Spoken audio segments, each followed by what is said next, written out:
Hey guys, welcome back to my channel. Welcome back to another very important video when it comes to applying Schengen Visa. As you know, a few months back I went to Norway and I got my Schengen Visa and applied through Norway, and my experience in Europe was absolutely fantastic. So in everyone's bucket list, Europe is one of the major places to visit in their lifetime. So in this video, I'll be talking about what are those 5 common mistakes that you don't want to do when applying for Schengen Visa and how you can correct them. So without wasting any time guys, as you can see on my screen, 98% of you who are watching my channel consistently are not subscribing to my channel, which is a very disappointing stat. I hope you hit that subscribe button and support my channel. So the first common mistake that people do when applying for Schengen visas is incorrect or misinformation in application form. So when you are submitting the application form for a respective country, like I went to Norway, so I applied through Norway for my Schengen visa. If you're going through France, you'll have to fill the application form when applying for France. So each and every country has its own application form, and you'll have to respect that application form and put the details correctly. Because what is going to happen is most of these countries, except for a few countries, you go to VFS, you submit the details in VFS. VFS guys are not going to, properly check your application form or whether the name is as per passport. They will not check all the details. They will check a few details and they will submit to the embassy. So it is your responsibility to double check the application form, like whether your first name, last name, whether your passport number, validity, all these things has to be perfect guys, because remember, there is no refund concept in Schengen visa. If you pay 775 euros, which is close to 7,500 or 8,000 rupees without visa agent's help, if you go through visa agent, then it's going to be a bomb. So if you at least pay 9,000 rupees, let's say including all VFS fees, let's round it off to 10,000 rupees, you're not going to get the 10,000 rupees back. So whatever you fill in your application form, you'll have to give utmost respect, and also double check your application form when filling it. Most people, including me, when you're filling for the application form manually, because that has to be filled manually and signed manually, so you might do some mistakes, right? Doing mistakes is very common. It's a human error. So you have to be very careful in terms of what details you fill in your application form, because if your last name or first name comes wrong in your visa, you will not be allowed entry inside Europe. Even though you might clear immigration in India, but you will be denied entry in Europe. So please remember to fill the application form of any country you're applying to, and that should be very consistent and it should have correct information. And the second most important point guys, out of all these points, is the travel itinerary has to be consistent for the country you're applying. For example, if you're applying for France, or if you're applying for Spain, or if you're applying for Italy, you submit an itinerary while applying the visa, right? And same itinerary has to be maintained when you're going for a trip. Now I went to Norway. My situation was very clear. Whenever you make a first entry in Europe, it has to be the country you're applying for. For example, in my case, I went to Norway. So I went from Bangalore to Dubai to Oslo. Now many people do this mistake of Bangalore to Germany and Germany to Oslo. So your first entry would be done in Germany, which is not really recommended, especially when you're going for a Schengen region for the very first time. Second time, if you do this, there's no problem, because you already have a reputation, you've got the visa for second time. So much amount of checking might not be done. It depends on individual to individual and depends on the immigration officer. But whenever you're going for the first time to a Schengen country, please land in the same country. Even though you might spend for flights a bit like 5,000 or 10,000, what this will do is when you apply for a Schengen visa again, this will help you a lot, because they know that you have landed in a Schengen country which you have applied for. Even though you transited from Middle East or from Africa, it doesn't matter. So try to land in the country that you apply for, and the travel itinerary has to be perfect. If you have to show maximum number of days in the country you're applying for compared to other countries. So for example, in my case, I went to Norway, Sweden, Iceland, totally 8 countries. So my highest number of days should be equal to the next country. For example, I cannot show Norway 3 days and Iceland 5 days. I have to show in my itinerary that Norway is also 4 days. It can be equal or more. So Norway 4 days, Iceland 4 days, and the rest of the countries has to be 1 or 2 days. Now I can't keep Norway as 3 days and put Iceland 6 days.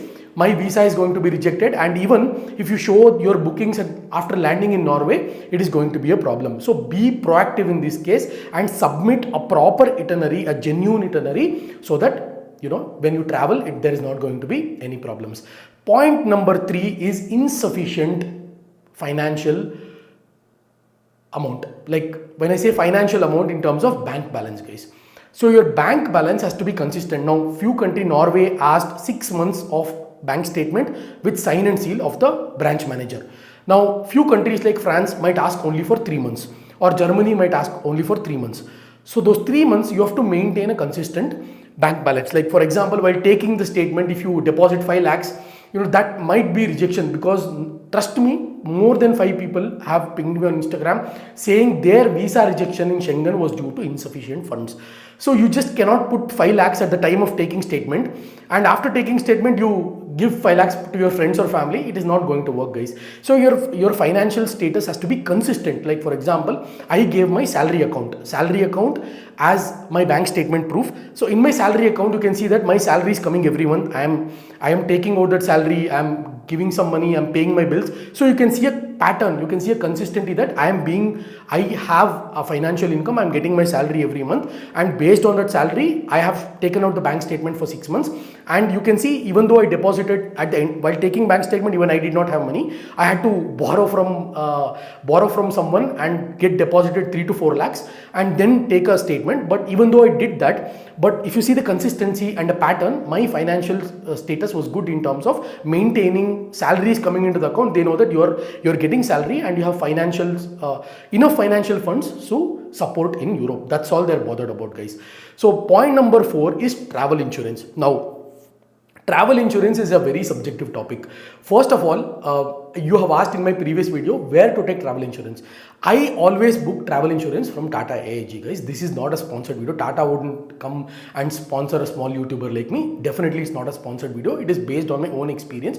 I used to book in ICICI Lombard, but the UI is very crappy and shit. It is not even able to take my PIN number. I've raised this case with ICICI many times, but they were not able to resolve it. If I give a PIN number of my area, it is taking some other city in Karnataka. It was a very frustrating experience with ICICI. So I started to go to Tata AIG. Tata AIG is very good. The UI is excellent. The UX designers there have done a pretty fantastic job. You can see the app or the website. It's very good. You can take insurance, and every country has a different set of insurance. Like minimum requirement would be $30,000 or $50,000 or $100,000. So what I usually do is I usually take $500,000 insurance.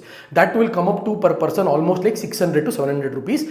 If I'm not wrong. So you have to mention all the countries. Let me know if you need a video about this travel insurance, how to book travel insurance, what you have to choose. I can surely make that video, guys. At least I can make a short video so that it will help the audience out there. And you can take this travel insurance, see what country you're applying for and what is the minimum requirement for travel insurance. For example, France might have a different requirement for travel insurance. Norway had a different requirement for travel insurance. So according to that, you can purchase your travel insurance in Tata AIG. Tata AIG is completely accepted, guys. It was accepted. You can go to VFS Global. You can check what are the supported insurance companies. Tata AIG would be right there. Again, this is not a sponsored video. I have not got any sponsorship to sponsor, or I have not being paid to endorse Tata AIG. So this is point number 4. Point number 5 is do not submit fake documents. Now, let me explain very clearly in this video. I am not going to offend anyone. For example, a few people might not be employed. They might be freelancers. They might be earning more than others, but they'll not have pay slips and other things. Like they cannot show the documents. So what these travel agents do is, I have seen, guys, I've seen it with my own eyes. People have come to me and said, I don't have any pay slip, or I'm not employed, I'm a freelancer, but I want a Schengen visa. In this case, what the visa agents usually do is, sir, I'll take care, pay me 10,000-15,000 extra. They will take someone else's documents and they will edit and they have submitted, and you see a lot of this happening, guys. That's why, Indian passport strength or applications from India is becoming low, because of a few, not all visa agents, a few visa agents have been in trouble submitting fake documents.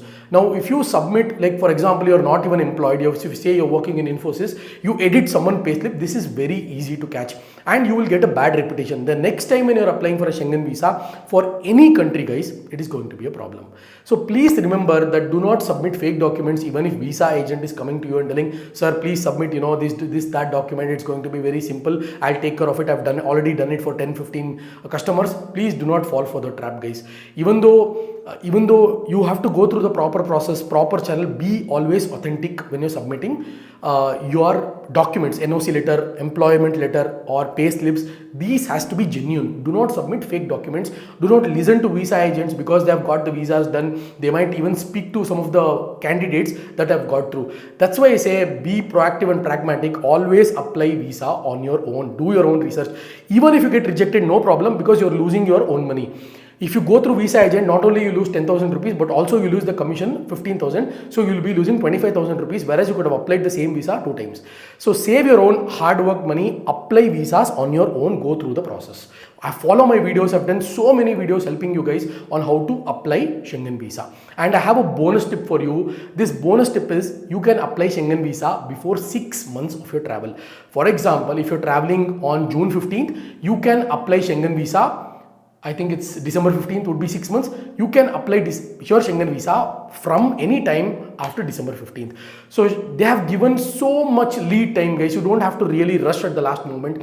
You have so much time to apply your Schengen visa. You can take your time. Even if you get rejected, no problem. Apply for another country. Try to correct your documents or correct everything. I'll tell you, my disappointing experience was I applied Schengen visa from 18th of September to 5th of October, and I got it only for that dates. They have not given me even 1 day extra to stay in a Schengen region. So this is, I know it's very disappointing, but you'll have to, you can't produce 18 September to 18th October. They would still give you only 15 days of Schengen visa. So always try to be genuine, guys, and like I said, submit proper documents and have a good reputation, because if you get a Schengen visa, next time when you're applying, they're going to check everything, the documentation, whatever you submitted, where you landed, what was your first port of entry, they're going to verify everything. So always be authentic in submitting the information. I hope this video was very, very informative, guys. I'll catch you guys in my next video.